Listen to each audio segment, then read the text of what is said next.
അതുകൊണ്ട് ഒരു സൂത്രപ്പണി ചെയ്യുക, നമ്മുടെ ബ്രെയിനെ അങ്ങ് പറ്റിക്കുക.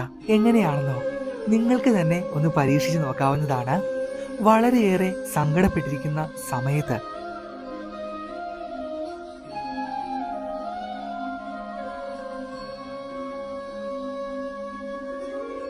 ശ്രേഷ്ഠ വചനങ്ങൾ ഭാഗം 167.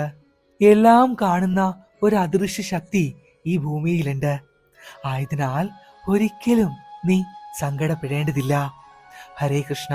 നമസ്കാരം. ഭഗവാനെ, എൻ്റെ കണ്ണ, എന്തെല്ലാം കാര്യങ്ങളാണ് നിനക്ക് വേണ്ടി ഞാൻ ദിനം തോറും ചെയ്യുന്നത്.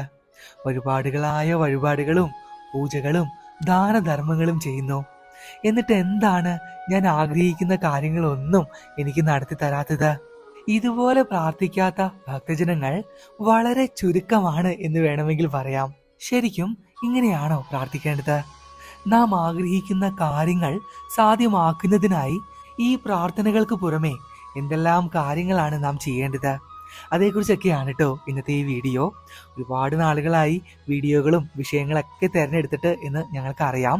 തിരക്ക് മൂലമാണ് അതിന് സാധിക്കാതിരുന്നത്. ആയതിനാൽ ഞങ്ങളുടെ എല്ലാ ഭക്തജനങ്ങളോടും ആദ്യമേ തന്നെ ക്ഷമ ചോദിക്കുകയാണ് കേട്ടോ. പിന്നെ ഈ വീഡിയോ മുഴുവനായി തന്നെ കാണുക. എല്ലാവർക്കും അത്രമാത്രം ഉപകാരപ്രദമായിട്ടുള്ള ഒരു വിഷയം വീഡിയോ തന്നെയായിരിക്കും ഇത്.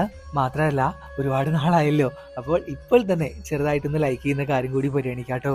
എന്നിരുന്നാൽ മാത്രമേ നമ്മൾ പുതിയതായിട്ട് വീഡിയോ ഇട്ടു എന്ന് മറ്റുള്ള ഭക്തജനങ്ങളും അറിയണ്ടേ. അപ്പോൾ മറ്റുള്ള ഭക്തജനങ്ങളിലേക്കും എത്തുവാനായിട്ട് ഇപ്പോൾ തന്നെ ലൈക്ക് ചെയ്യുക.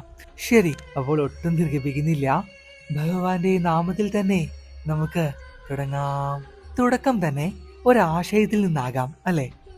നാം ആഗ്രഹിക്കുന്ന എന്തെങ്കിലും ഒരു കാര്യം, അതെന്തും ആയിക്കൊള്ളട്ടെ, അവ പരിപൂർണമാകുവാൻ തീർത്തും ക്ഷമ അത്യാവശ്യമാണ്. പ്രശസ്തനായ ഒരു വ്യക്തിയുടെ വാക്കുകൾ ഇവിടെ കടമെടുക്കുന്നു. ഒന്നും ശരിയായില്ലെന്ന് തോന്നുമ്പോൾ ഞാൻ ഒരു കൽപ്പണിക്കാരൻ തന്റെ ജോലി ചെയ്യുന്നത് നോക്കി നിൽക്കും. അതിഭീകരമായ ആ പാറ കഷണത്തിന് 100 തവണ അടി കിട്ടിയാലും ഒരു കുലുക്കവും അതിനുണ്ടാകാറില്ല. എന്നാൽ 101ാമത്തെ അടിയിൽ അത് 2ആയി പിളരുകയും ചെയ്യും. നിങ്ങൾ തന്നെ ഒന്ന് ആലോചിച്ച് നോക്കിയേ. അവസാനത്തെ ആ ഒരൊറ്റ അടി കൊണ്ടല്ല അത് 2ആയത്. അതിനു മുമ്പ് അദ്ദേഹം അടിച്ച ഓരോ അടിയും മൂലമാണ് ആ പാറ കഷണം 2ആയി പിളർന്നത്. ഇതുപോലെ ആയിരിക്കണം നാം ചെയ്യുന്ന ഓരോ പ്രവൃത്തികളും. അതിപ്പോൾ ഭഗവാനോട് സ്ഥിരമായി പ്രാർത്ഥിക്കുന്നതായാലും നാം ആഗ്രഹിക്കുന്ന ഓരോ കാര്യങ്ങൾ നടക്കുന്നതിന് വേണ്ടി പ്രവർത്തിക്കുന്നതിനായാലും സ്ഥിരമായി അതിലേക്ക് നമ്മുടെ എല്ലാ ഊർജവും കൊടുത്തുകൊണ്ടേയിരിക്കണം. നാം വിശ്വസിക്കുന്ന ആ ശക്തിയോട്, ഗുരുവായൂരപ്പനോട് പ്രാർത്ഥിക്കുമ്പോൾ ഒരു കാരണവശാലും മടുപ്പ് തോന്നുവാൻ പാടില്ല. അതുമാത്രമല്ല കേട്ടോ, നമ്മൾ ആദ്യം ഒരു കാര്യം പറയുണ്ടായി. ചെയ്ത പ്രവൃത്തിയുടെ പ്രതിഫലം വാങ്ങുന്ന രീതിയിൽ അല്ലെങ്കിൽ ആവശ്യപ്പെടുന്ന രീതിയിലാണ് പല ഭക്തജനങ്ങളും ഭഗവാനോട് പ്രാർത്ഥിക്കുക. വഴിപാടുകളും പൂജകളൊക്കെ ചെയ്തതിന് ശേഷം 1 മാസമോ 2 മാസമോ ഒക്കെ കഴിഞ്ഞ് കണ്ണനോട് പരിഭവം പറയുവാൻ തുടങ്ങും. കണ്ണ, എന്താണ് ഞാൻ ആഗ്രഹിക്കുന്ന കാര്യങ്ങൾ എനിക്ക് നടത്തി തരാത്തത്? ഇന്ന വഴിപാടുകളും പൂജകളൊക്കെ ഞാൻ ചെയ്തില്ലേ, പിന്നെ എന്താണ് നിനക്ക് വേണ്ടത് എന്ന രീതിയിലായിരിക്കും പിന്നീടുള്ള പ്രാർത്ഥനകൾ നാം നടത്തുക. ഒരിക്കലും അങ്ങനെ ചെയ്യരുത് കേട്ടോ. നമുക്ക് മനസ്സിലാകും, ചിലപ്പോൾ നിങ്ങളുടെ വിഷമം കൊണ്ടാകാം, അത്യധികം ആ ഒരു കാര്യത്തിന് വേണ്ടി പ്രവർത്തിക്കുന്നത് കൊണ്ടാകാം. അതുകൊണ്ടൊക്കെ ആയിരിക്കും ഇത്തരത്തിലുള്ള പ്രാർത്ഥനകളിലേക്കും ധ്യാനങ്ങളിലേക്കും നാം പോവുക. പക്ഷെ ആ ഒരു തിരിച്ചറിവ് നമുക്ക് എന്നും ഉണ്ടായിരിക്കേണ്ടത് അത്യാവശ്യമാണ്. വഴിപാടുകൾ അതൊരു സൈഡിലൂടെ നിങ്ങൾ ചെയ്യുക. വഴിപാടുകളും പൂജകളൊക്കെ നല്ലതാണ്. ഒരു ആത്മവിശ്വാസത്തിന് വേണ്ടി മാത്രമായിരിക്കണം ഇത്തരത്തിലുള്ള പ്രവർത്തികൾ ചെയ്യുവാൻ. അല്ലാതെ ഏറ്റവും അടിസ്ഥാനപരമായിട്ടുള്ള ഒരു പ്രവൃത്തിയായി നിങ്ങൾ അതിനെ കാണരുത്. ഭഗവാനോട് പ്രാർത്ഥിക്കുമ്പോൾ ഒരു പ്രതിഫലം എന്ന രീതിയിൽ നിങ്ങൾ അതിനെ കണക്കാക്കരുത്. നിങ്ങൾ ഒരു കാര്യം മനസ്സിലാക്കുക, ഈ ഭൂമിയിൽ നമ്മൾ പിറന്നു വീണിട്ടുണ്ട് എങ്കിൽ, ഭഗവാനെ അത്രത്തോളം ആരാധിക്കുന്നുണ്ട് എങ്കിൽ, നമ്മൾ ആശിക്കുന്ന കാര്യം എന്തായാലും കണ്ണനത് നടത്തിത്തരും. ആത്മാർത്ഥതയോടുകൂടി അതിനുവേണ്ടി പ്രവർത്തിച്ചാൽ മാത്രം മതി. ഈ പറഞ്ഞവയുടെ അടിസ്ഥാനം എന്ന രീതിയിൽ ഒരു സൂത്രപ്പണി ഞാൻ പറഞ്ഞു തരട്ടെ. നമ്മുടെ തലച്ചോറുണ്ടല്ലോ, ബ്രെയിൻ, അത് നമ്മുടെ എല്ലാവരുടെയും വികാരങ്ങൾക്കനുസരിച്ചായിരിക്കും പ്രവർത്തിക്കുക. മനസ്സിൽ സങ്കടമാണോ, സന്തോഷമാണോ, എന്തെങ്കിലും കിട്ടാത്ത ഭാവമാണോ, ഏത് ഭാവമാണോ ആയതിന്റെ പ്രതിഫലമായിരിക്കും വീണ്ടും വീണ്ടും നമ്മിലേക്ക് വന്നുകൊണ്ടേയിരിക്കുക. അതുകൊണ്ട് ഒരു സൂത്രപ്പണി ചെയ്യുക. നമ്മുടെ ബ്രെയിനെ അങ്ങ് പറ്റിക്കുക. എങ്ങനെയാണെന്നോ, നിങ്ങൾക്ക് തന്നെ ഒന്ന് പരീക്ഷിച്ച് നോക്കാവുന്നതാണ്.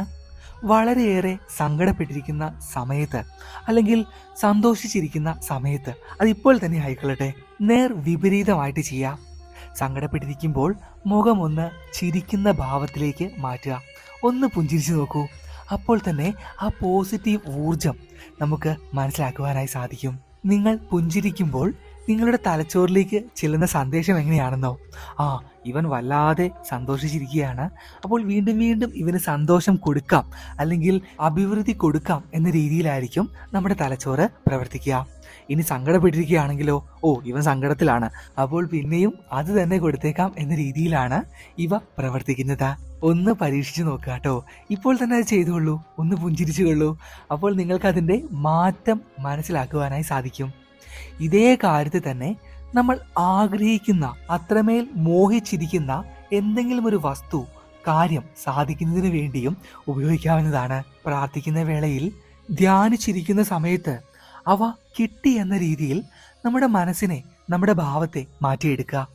വിഷ്വലൈസ് ചെയ്യുമ്പോൾ, ദൃശ്യവൽക്കരണം നടത്തുമ്പോൾ, അതെനിക്ക് കിട്ടി, പിന്നെ എന്തിനാണ് ഞാൻ സങ്കടപ്പെടുന്നത്, എൻ്റെ അസുഖമൊക്കെ മാറി, ഞാൻ മോഹിച്ച ആ വസ്തു എൻ്റെ അടുക്കിലേക്ക് വന്നു, അല്ലെങ്കിൽ എനിക്ക് ഇഷ്ടപ്പെട്ട ആ ജോലി ഇന്നലെയാണ് എനിക്കത് കിട്ടിയത്, ദാ ഇപ്പോൾ അപ്പോയിൻമെൻറ്റ് വാങ്ങുവാൻ വേണ്ടി പോവുകയാണ്. അങ്ങനെയൊക്കെ മനസ്സിലൂടെ ചിന്തിച്ചുകൊണ്ടേയിരിക്കുക. ഒരു ചെറു പുഞ്ചിരിയോടുകൂടി നിങ്ങളുടെ തലച്ചോറിനെ, ബ്രെയിനെ പറ്റിക്കുക. അവർക്കറിയില്ലല്ലോ നമ്മൾ എന്താണ് ചെയ്യുന്നത് എന്ന്. തീർച്ചയായും നിങ്ങൾ, ഞങ്ങളുടെ ഏറ്റവും പ്രിയപ്പെട്ട ഭക്തജനങ്ങൾ, ഇതൊന്ന് പരീക്ഷിച്ച് നോക്കുക. സ്ഥിരമായിട്ട് അങ്ങനെ ചെയ്യുകയാണ് എങ്കിൽ ഞാൻ ഉറപ്പ് നൽകുന്നു, എന്തെങ്കിലും ഒരു മാറ്റം നിങ്ങളുടെ ജീവിതത്തിൽ നടക്കുമെന്നുള്ളത് ഭഗവാന്റെ നാമത്തിൽ നിശ്ചയമാണ്. പിന്നെ വേറൊരു കാര്യമുണ്ട് കേട്ടോ.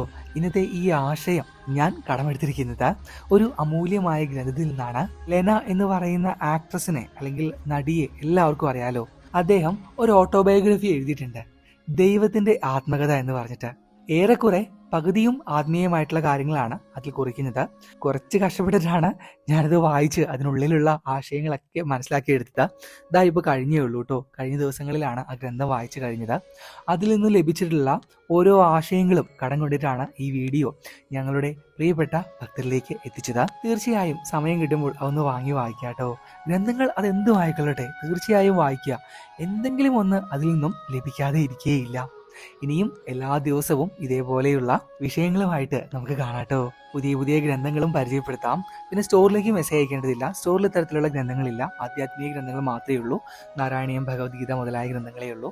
ഇതുപോലെയുള്ള ഗ്രന്ഥങ്ങൾക്കായി തീർച്ചയായിട്ടും ഫ്ലിപ്കാർട്ടോ ആമസോൺ പോലെയുള്ള വെബ്സൈറ്റുകൾ നിങ്ങൾ ഉപയോഗിക്കുക, വാങ്ങി വായിക്കുക. അയ്യോ, പിന്നെ ഒരു കാര്യം പറയാൻ മറന്നുപോയി. ഇന്നത്തെ ഈ വിഷയം കേട്ടതിന് ശേഷം എന്താണ് തോന്നിയത്, എന്തെങ്കിലുമൊക്കെ കിട്ടിയോ എന്നൊക്കെയുള്ള അഭിപ്രായങ്ങൾ അത് താഴെ എഴുതുവാൻ, കമൻറ്റിൽ കുറിക്കുവാൻ മറക്കരുത്, മടിക്കരുത്. ഇനിയിപ്പോൾ ഒന്നും എഴുതാനില്ല വെച്ചാൽ ഭഗവാന്റെ നാമങ്ങൾ എഴുതാലോ. ഹരേ കൃഷ്ണ, ഓം നമോ ഭഗവതേ വാസുദേവായ, ഹരേ രാമ എന്നിങ്ങനെയുള്ള നാമങ്ങൾ എഴുതിക്കൊള്ളുക. അങ്ങനെ ഒരുപാട് കമൻറ്റുകളും ലൈക്കുകളൊക്കെ വന്നു കഴിയുമ്പോൾ മറ്റുള്ള ഭക്തരിലേക്കും എത്തും. അത് കൂടുതൽ കൂടുതൽ നമ്മുടെ കൂട്ടായ്മയെ വലുതാക്കുവാനേ ഉപകരിക്കുകയുള്ളൂ.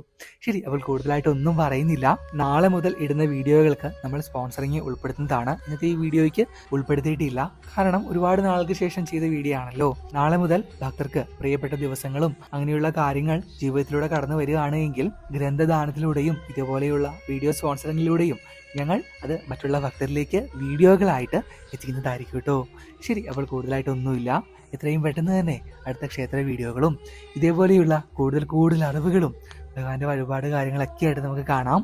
ഭഗവാൻ ആ കള്ളക്കണ്ണൻ എല്ലാ ഭക്തജനങ്ങളെയും 2 കൈ നീട്ടി ഈ വേളയിൽ അനുഗ്രഹിക്കട്ടെ എന്ന് പ്രാർത്ഥിച്ചുകൊണ്ട് നിർത്തുന്നു. കാണാം, അകലാം. നന്ദി, നമസ്കാരം.